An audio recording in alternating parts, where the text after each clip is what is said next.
பொங்கல் ஹாலிடேஸில் என் மாமியாருக்கும் leave கிடச்சிச்சுங்க. சும்மா சொன்னேன்.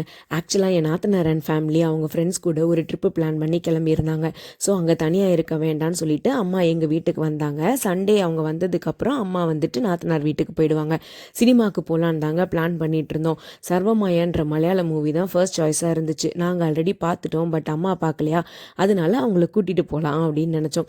But show டைமிங்கும் என்னோட ஹஸ்பண்டோட ஒர்க் டைமிங்கும் கிளாஷ் ஆனதுனால மார்னிங் ஷோஸுக்கு சான்ஸே இல்லாமல் இருந்தது. லேட் ஈவினிங் ஷோஸ் எல்லாமே ஃபுல்லாக இருந்துச்சு. அதனால நாங்கள் தமிழ் படத்துக்கே போகலாம் அப்படின்ட்டு டிசைட் பண்ணிவிட்டு டிக்கெட் புக் பண்ணியிருந்தோங்க.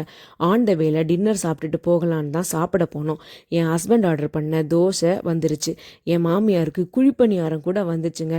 எப்போவுமே ஈஸியாக கிடைக்கிற தட்டை இட்லி கடைசி வரைக்கும் வராமல் அதை கேன்சல் பண்ண வேண்டிய நிலைமை வரும் அப்படின்னு நான் எதிர்பார்க்கவே இல்லை. என் நேரம் மட்டும் ஏன் இப்படி இருக்குன்னு சத்தியமாக தெரிலங்க.